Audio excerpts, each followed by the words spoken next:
Friends, power star Pawan Kalyan అభిమానులు మొదటిసారి ఈ ఛానల్ను చూస్తున్నట్లయితే ఈ ఛానల్ను సబ్స్క్రైబ్ చేసుకోవాలని కోరుకుంటున్నాను. ఎందుకంటే పవన్ సినిమాల గురించి ఏ చిన్న అప్డేట్ వచ్చినా ఈ ఛానల్లో అప్డేట్ చేస్తాను. మీకు డైరెక్ట్గా నోటిఫికేషన్ రూపంలో రావడం జరుగుతుంది. ఈ ఛానల్ గ్రోత్ కూడా పెరుగుతుంది. ఈ ఛానల్ను సపోర్ట్ చేయాలని కోరుకుంటున్నాను. అలాగే ఈ వీడియోను మొదటి నుండి ఎండ్ వరకు చూడండి, లేకపోతే అర్థం కాదు. ఈ వీడియో మీకు నచ్చినట్లయితే లైక్ చేయండి, షేర్ చేయండి, కామెంట్ చేయండి, ఈ వీడియోని హైప్ చేయండి. ఇండస్ట్రీలో సక్సెస్ సాధించడం అనేది అంత ఆషామాషి వ్యవహారం కాదు. ఎన్నో రోజుల పాటు అహర్నిశలు కష్టపడి ఒక్కో మెట్టు పైకి ఎదుగుతూ స్టార్ హీరో ఇమేజ్ను సంపాదించుకుంటూ ఉంటారు. వారసత్వం ఉన్నప్పటికీ సక్సెస్లను సాధించడానికి అదేం పని చేయదు. కేవలం ఇండస్ట్రీకి పరిచయం అవ్వడానికి మాత్రమే అవి హెల్ప్ అవుతాయి తప్ప భారీ సక్సెస్లను సంపాదించి పెట్టడానికి ఏమాత్రం హెల్ప్ చేయవు.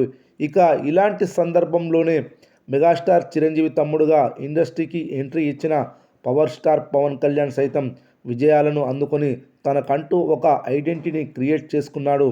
ప్రస్తుతం ఏపీ డిప్యూటీ సీఎంగా పదవీ బాధ్యతలను కొనసాగిస్తూనే సినిమాలను చేస్తూ ముందుకు సాగుతున్నారు.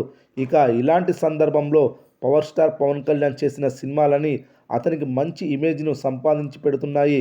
రీసెంట్గా సుజిత్ దర్శకత్వంలో చేసిన ఓజీ సినిమా 350 కోట్ల మార్కును టచ్ చేశాడు. ఇక అలాంటి పవన్ కళ్యాణ్ ఇప్పుడు దిల్ రాజు ప్రొడ్యూసర్గా ఒక సినిమా చేయడానికి సిద్ధమయ్యాడు. ఇక ఈ సినిమా దర్శకుడిగా అనిల్ రావిపూడిని అనుకుంటున్నప్పటికీ తను చేస్తాడా లేదంటే వేరే దర్శకుడి అప్పచెప్తారా అనేది తెలియాల్సి ఉంది. కానీ ఇప్పటి వరకు అందుతున్న సమాచారం ప్రకారం పవన్ కళ్యాణ్ ఈ సినిమా కోసం దాదాపుగా 120 కోట్ల రెమ్యూనరేషన్ తీసుకున్నట్లు తెలుస్తుంది. ఇప్పటికే దిల్ రాజు ఈ సంవత్సరం గేమ్ చేంజర్ సినిమాతో నష్టాన్ని చవిచూశాడు. స్టార్ హీరోలతో ప్యాన్ ఇండియా సినిమా చేయడం కంటే తెలుగులో సినిమాలు చేసుకోవడం బెటర్ అనే స్టేట్మెంట్ ఇచ్చిన దిల్ రాజు సైతం తన ఒపీనియన్ను మార్చుకొని ఇప్పుడు ప్యాన్ ఇండియా సినిమాలు చేయడానికి ఆసక్తి చూపిస్తున్నాడు. ఇప్పటి వరకు ఆయన చేసిన సినిమాలు ఒక ఎత్తు అయితే ఇప్పుడు చేయబోయే సినిమాలు మరో ఎత్తుగా మారబోతున్నాయి. ఇప్పుడు దిల్ రాజు పవన్ కళ్యాణ్ కాంబోలో చేయబోతున్న సినిమా ఒక సోషల్ మెసేజ్ను ఇచ్చే మూవీగా తెరకెక్కుతోందట. ఇక ఈ సినిమాతో ఆయన సక్సెస్ని సాధిస్తాడా లేదా అనేది తెలియాల్సి ఉంది. ఇక ఓజీ సినిమా కలెక్షన్ల విషయానికి వస్తే బాక్సాఫీస్ని పవర్ స్టార్ రఫ్ఫాడించాడని చెప్పాలి. ఈ సినిమా ఓపెనింగ్ నుండి దీపావళి వరకు పవర్ స్టార్ కెరీర్లో బెస్ట్ కలెక్షన్లు వసూలు చేసింది. పవర్ స్టార్ కెరీర్లో పలు రికార్డులను క్రియేట్ చేసింది ఓజీ మూవీ.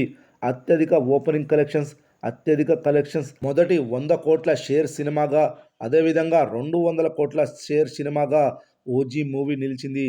ఈ సినిమా అత్తారింటికి దారేది సినిమా తర్వాత క్లీన్ హిట్గా నిలిచింది. ఇక ఈ సినిమా 26 రోజుల థియేట్రికల్ రన్ ముగిసింది. 26 రోజుల్లో ఈ సినిమా 359 కోట్ల గ్రాస్, 205 కోట్ల షేర్ వసూలు చేసింది. మరి ఈ సినిమా 27వ రోజు మంగళవారం ఎంత వసూలు చేయనుందో చూద్దాం. ఈ సినిమా శని, ఆది, సోమవారం పండుగ రోజు కలెక్షన్లలో మంచి గ్రోత్ను చూపించింది. మంగళవారం రోజు కూడా మంచి ఆక్యుపెన్సీలు నమోదయ్యాయి. డీసెంట్ కలెక్షన్లు వసూలు చేస్తుందని తెలుస్తుంది.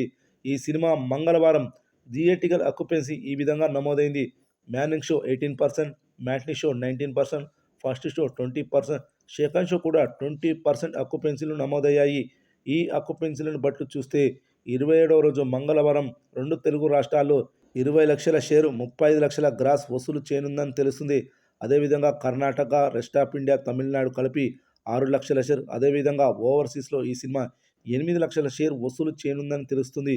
27వ రోజు మొత్తం కలెక్షన్స్ వచ్చేసి 34 లక్షల షేర్, 60 లక్షల గ్రాస్ వసూలు చేయనుందని తెలుస్తుంది. ఇక ఈ సినిమా ఏరియా వైడ్ కలెక్షన్లు చూస్తే మొదటగా నైజాంలో ఈ సినిమా 57 కోట్ల 60 లక్షల షేర్ వసూలు చేసింది. ఇక్కడ 3 కోట్ల 60 లక్షల లాభాలు కూడా వచ్చాయి. ఇక ఉత్తరాంధ్రలో ఈ సినిమా 20 కోట్ల 43 లక్షల షేర్ వసూలు చేసింది. ఇక్కడ లాభాలు 43 లక్షలు వచ్చాయి. అదేవిధంగా రాయలసీమలో ఈ సినిమా 20 కోట్ల 6 లక్షల షేర్ వసూలు చేసింది. ఇక్కడ ఇంకా 1 కోటి 94 లక్షల రూపాయల నష్టాల్లో ఉంది. ఇక తూర్పుగోదావరి విషయానికి వస్తే ఈ సినిమా ఇక్కడ 14 కోట్ల 52 లక్షల షేర్ వసూలు చేసింది. ఇక్కడ లాభాలు 2 కోట్ల 52 లక్షలు వచ్చాయి. అదేవిధంగా పశ్చిమ గోదావరి జిల్లాలో ఈ సినిమా 11 కోట్ల 36 లక్షల షేర్ వసూలు వచ్చాయి. ఇక్కడ లాభాలు 2 కోట్ల 36 లక్షలు. ఇక గుంటూరులో ఈ సినిమాకు 14,10,00,000 షేర్ వసూళ్లు వచ్చాయి. ఇక్కడ లాభాలు 1,60,00,000. ఇక కృష్ణా జిల్లాలో ఈ సినిమా 11,18,00,000 షేర్ వసూళ్లు వచ్చాయి. ఇక్కడ లాభాలు 2,18,00,000. ఇక నెల్లూరులో ఈ సినిమా 6,72,00,000 షేర్ వసూళ్లు వచ్చాయి. ఇక్కడ లాభాలు 72,00,000. ఇక Karnataka, west of India, Tamil Nadu కలిపి 18,22,00,000 షేర్ వసూళ్లు వచ్చాయి. ఇక్కడ లాభాలు 8,22,00,000. ఇక ఈ సినిమా హిందీలో 11,49,00,000 షేర్ వసూళ్లు వచ్చాయి. ఇక్కడ లాభాలు 1,49,00,000. ఇక ఓవర్సీస్లో ఈ సినిమా 42,31,00,000 షేర్ వసూళ్లు వచ్చాయి. ఇక్కడ లాభాలు 25,31,00,000. ఇక ఓవరాల్గా ఈ సినిమా ప్రపంచవ్యాప్తంగా మొత్తం కలెక్షన్స్ వచ్చేసి ప్రపంచవ్యాప్తంగా 360 కోట్ల గ్రాస్, 205,35,00,000 షేర్ వసూలు చేసినట్లవుతుంది. లాంగ్ రన్లో ఈ సినిమా ఇంకా ఎంత కలెక్షన్స్ వసూలు చేయనుందో చూడాలి.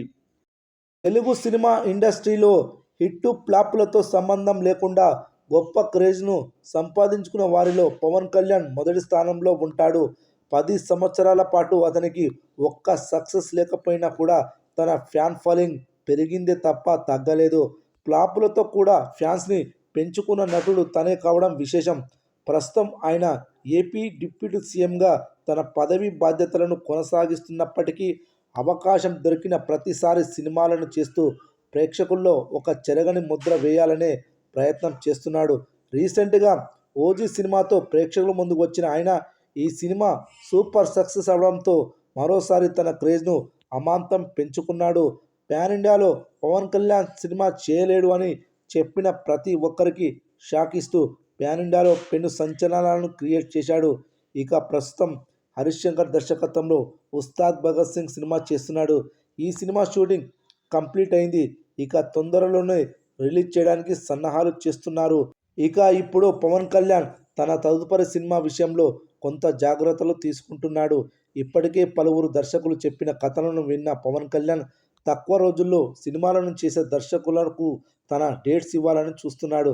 ఇక అందులో అనిల్ రావుపూడి పేరు ప్రథమంగా వినిపిస్తుంది. నిజానికి అనిల్ రావుపూడి రొట్ట కథలను సినిమాలుగా చేస్తూ ప్రేక్షకులను మెప్పించాలనే ప్రయత్నం చేస్తాడు. కానీ వరుస సక్సెస్లను సాధించే దర్శకుడిగా గుర్తింపు సంపాదించుకున్నాడు తప్ప కంటెంట్ను నమ్ముకొని సూపర్ సక్సెస్ని సాధించే డైరెక్టర్గా అతను ఇప్పటికీ ఐడెంటిటీని క్రియేట్ చేసుకోలేకపోయాడు.